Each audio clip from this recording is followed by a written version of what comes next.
That was a good clap. Maybe this will be a good video. Oh boy, who are we kidding?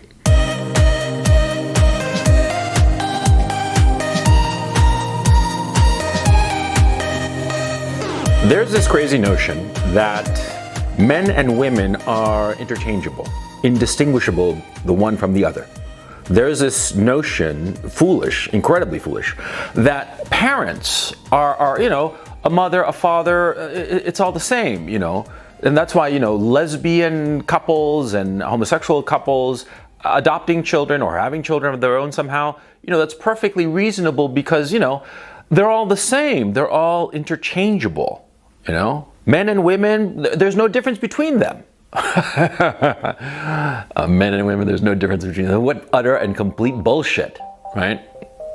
Utter and complete bullshit, because men and women are radically different in every respect: the physical, the mental, the psychological, and how they parent. radically different. Okay, I'm a parent, right? Let me tell you a story, or let me rephrase it. Let me tell you two stories about my kid, my 3-year-old toddler, my son, right? I've got two toddlers. I've got a 5-year-old and a 3-year-old. My 5-year-old daughter, she's a wonderful little girl. She's going to be an outstanding young lady. I know that for a fact. And my son, my 3-year-old, well, he's a 3-year-old, right? And he gets into all kinds of trouble. And, he's got tantrums and all the rest of it. And see, this happened this past winter when he was actually 2 and 2.5, 2 3/4, whatever. This past winter, we were here in Ukraine. And in Ukraine, of course, because of the snow, because it's Ukraine, because of the snow, there are a lot of children's play centers that are indoors. Okay? And they have all kinds of toys and doodads and this, that, and the others for the kids to play in, right? And so I took my son, and there were these plastic motorcycles, okay? And he wanted to get on them. These plastic motorcycles, the kids would get on them and they wouldn't pedal them, it would just go with their feet kind of thing, okay? So my son wanted to get on the motorcycle, and his mother, what would she do? He'd whine that he wanted to get on the motorcycle, and she'd just very naturally pick him up and put him on the motorcycle, right? And he'd go and play and then get off the motorcycle and run around, play with his little friends or the kids there, what have you, and then come back to the motorcycle and he wanted to get on again, right? And he'd whine about it, and his mother would pick him up and put him on the motorcycle, and off he'd go again. Now, when he came to me that he wanted to get on the motorcycle, when he came and whined to me about it, what did I do as his father? I didn't pick him up and put him on the motorcycle. No, of course not. I taught him how to get on it. And that's what I did. Now, the reasons for it were actually rather selfish on my part. I didn't want to be annoyed by him coming at me, every 2 minutes, throwing a little mini tantrum that he wanted to get on the motorcycle. I just wanted to teach him so that he wouldn't hassle me again. Because I'm a father, I'm lazy, Mothers are very diligent, right? And they are willing to put up with tantrums all the time. Fathers, we don't have the patience for it. So what I did was I took the time and the effort to show him how to grab the handlebar, right? Plant one foot, his left foot, swing his right leg over the motorcycle and get on it, right? I taught him this. It took me, 2, 3, 4 minutes, 5 minutes. I don't know how long it took me. It couldn't have taken me very long. But the point was key, because after that, my son didn't need either his mother or me to get on the motorcycle. He knew how to get on the motorcycle now. He knew how to get on it, and he was quite proficient. Because when I taught him, I told him to get off it and get on it 2, 3 times until he mastered it, until he felt confident in what he was doing. Until he felt that he knew exactly where to put his hands, where to put his feet, how to swing his leg over. And he was on his way. He didn't need his parents anymore. He didn't need his parents anymore. Another story, also with my kid. This happened, 2, 3 months ago. The kid wanted cookies, right?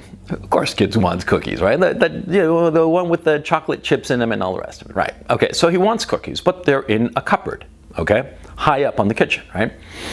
And so, what does he do? Well, the little shit figured out that if he took this step that he uses actually for the potty, if he took this step from the bathroom to the kitchen and plants it there in front of the counter, he can get on the little step and then put his palms on the counter, and with the stickiness and the sweat of a 3-year-old, right? He can grab onto the formica or whatever the hell the stuff is, and the friction will hold him so he can pull himself up, and he'll swing his leg up and get on the counter, right? And from there, once he's on the counter, he can go up and open the cupboard, and it's actually one of those cupboards that swings like that, not like that, right? So he can open the cupboard, and he knows how to scrunch down, and open the cupboard, reach in and get the cookies, right? And eat the cookies, of course. Now, of course, his mother saw this and was horrified. And she, instantly grabbed him, yanked him off the kitchen counter and plopped him down on the ground and said, "Never do that ever again," right? And the kid, he's 3 years old. His mother is yelling at him, and he was like, "Oh, okay, I won't do it again," Typical. What did I do? Very simple. I encouraged him to do it. I said, "You want a cookie? Go get one." And he was like, "But mommy said I can't." "Is mommy around?" "No, go get it." I went directly against his mother's impulse, because that's my job as a father. Because my job as a father is to teach him autonomy. My job as a father is to teach him how to negotiate the world, and which rules to break and which rules to adhere to. There are some rules that I am very inflexible with him, like, for instance, TV, junk food. No junk food, and a very limited amount of television, not more than an hour on any given day, and hopefully days that he doesn't even watch any television or looks at any screen, right? Be it computer or tablet or whatever. I'm very diligent and strict about those rules. But other rules, the kid is learning that, well, they're sort of like flexible, and other rules, he has to break them. Now, the kid he doesn't even need the step stool to get up on the counter to get the cookies. He can do it all on his own. He's figured out a way to get on it, and with the friction of his sticky hands, hold on to the counter, yank himself up, and he sort of like scrambles his little feet up, his little feet, sneakers pushing up against the lower, cupboard, cabinet things, right? The cabinet doors, rather. And kicking against them and scuffing them, of course. And he gets on the counter, and he gets up and he gets the cookie or the potato chip or whatever the hell his mother is hiding away from him, right? And his mother is furious at me, furious at the kid. And the kid and I are in a silent, tacit agreement that when mom isn't around, he just goes up there and climbs on the counter and gets whatever he wants to eat. Now, his mother isn't really concerned about the junk food that he's eating. His mother is concerned that he's going to fall and hurt himself, and that's perfectly reasonable and perfectly understandable. The job of mothers is to protect the child from the world. I mean, there's a reason that a mother, what does she do with a crying baby? She, brings the child into her arms and cups the child against her breast and feeds the child and soothes the child. And that is a wonderful thing. And that is a wonderful feeling that the mother has and that the child has. It's good and wholesome, and there's nothing wrong with it. But there is something terribly wrong when that is the only parental emotion. When it's only soothing the child, when it's only giving in to his little tantrum, when it's only trying to make him feel good, as opposed to challenging him, as opposed to pushing him to achieve. His mother, quite frankly, was sort of like lax on the whole potty training thing. I was the one who kept telling, you gotta hold it in. And when you gotta go to the bathroom, just say, I gotta go to the bathroom, and we'll take you to the bathroom. I was the one who sort of like pushed him. And his mother was like, well, the other day you said him not to pee, and he didn't pee the whole day. He was about to explode. I knew, of course, that the kid wasn't going to explode, okay? Because children, when they hold in their pee, they don't explode. They're not like a fucking balloon or something like that, okay? If they hold it on too long, it'll eventually just come out. And no harm, no foul, no big deal, okay? But the point I'm trying to make, see, a father pushes the child forward. And the problem that we are having in our society is that, see, since we've come to this idiotic notion that men and women are the same in all regards, even though they're not, therefore parents are the same. Mother, father, it's the same goddamn thing. And since they're supposed to be the same goddamn thing, they act the same. And the fathers are encouraged to act like mothers. They're encouraged to give aid and comfort to the child all the time, instead of pushing the child, because if the job of mothers is to give comfort to the child, the job of fathers is to push the child out into the world and to little by little learn the tricks and the rules and all the little things that you need to know in order to get out in the world, in order to get out into the world and experience the world. And it's so frustrating, you know, because there are so many young men especially who were raised by single mothers. Now, I'm not shitting on single mothers, okay? People think that, you know, my channel is like, you know, I just shit on single mothers 24/7. No, I'm not shitting on single mothers. I'm not putting them down. But what I am saying is that what they are teaching their children, their boy children, their sons, is not how to behave as a man out in the world. We already have now almost three generations of children raised by mothers.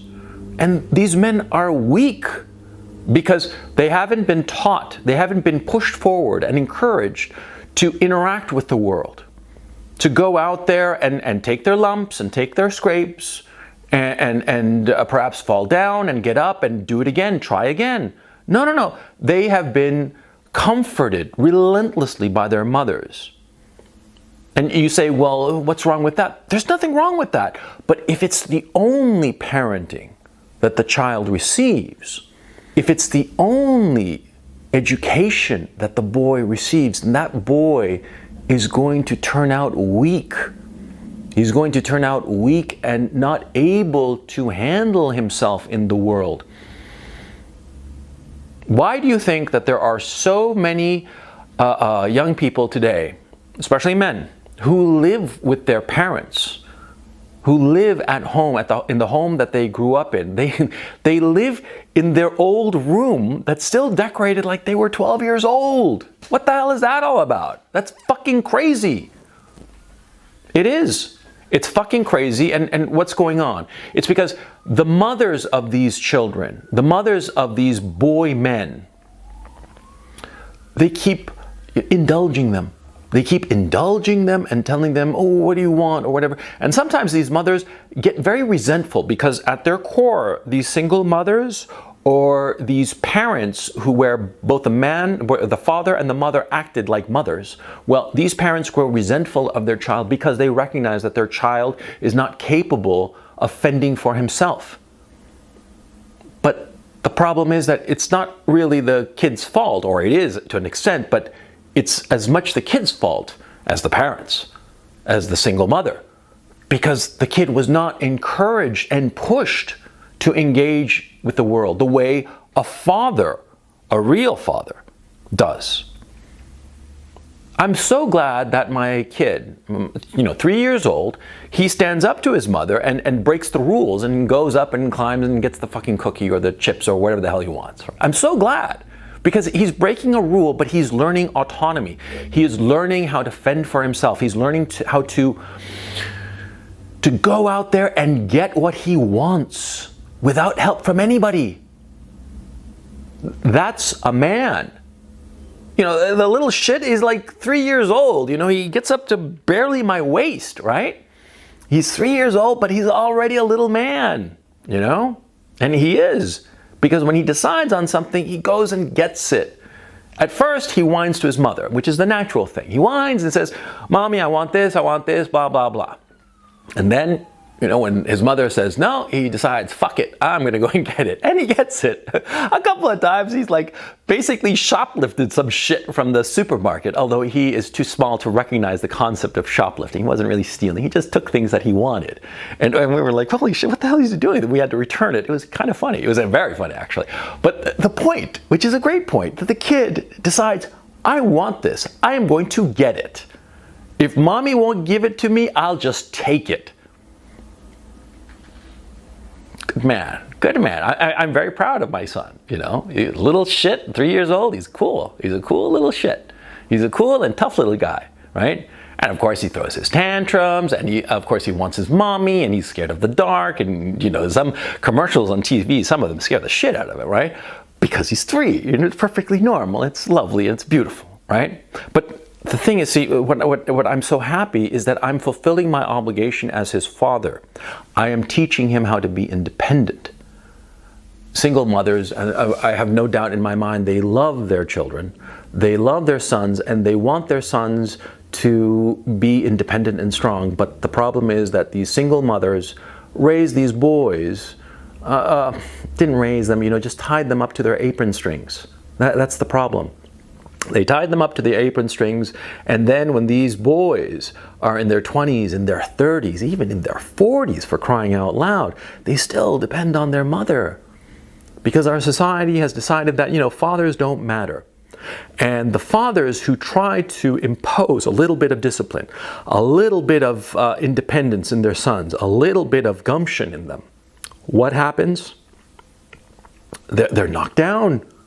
They're vilified sometimes, I mean, like, when my kid climbs up on the counter of the kitchen, and my son, because he's 3, told his mother, and she was horrified. She was like, what the hell, he could get killed or whatever. Well, yeah, perhaps he could fall and hurt himself, perhaps quite badly, but it's necessary. You can't live in like a padded room, in a padded world. It's impossible. Mothers want that. Single mothers want that. But fathers know, or at least they should know, that the world is not padded. On the contrary, the world is filled with very sharp edges, with very rough patches. The world is a dangerous place. The world wants to kill you, basically. Wants to kill you and take everything you've got, including your life. It's the responsibility of fathers to teach their sons. Now, if you who are watching this, you're a father and you're unsure as to how to be a father, let me tell you. Let me tell you because I know, because I'm older. Not because I'm smarter, but just because I've been around longer. I know this. You have to push the kid. Push the kid forward. Nudge him out. Nudge him out of his comfort zone. Push him. Don't be an asshole about it. Don't yell and scream at him. Push him, because single mothers, or the 2 parents where both parents are effectively mothers, no, that's never going to happen. They're never going to get pushed. See, it's the father who has to do the pushing. It's the father who has to push the kid to push up against his limits and break through those limits. And once he has broken through those limits and established new limits, well, then push some more and break through those limits until the child, the boy, becomes fully a man. Because that's the thing, and that's the thing that I'm very thankful for insofar as my own son is concerned, is that he is breaking through his limitations and he is becoming a man. And that is my responsibility as a father. And it's something that single mothers or parents where both parents are mothers, well, they just can't do it, because all they want to do is comfort the child. And the worst thing you can do for a boy is to comfort him. You have to push him. That's how he grows.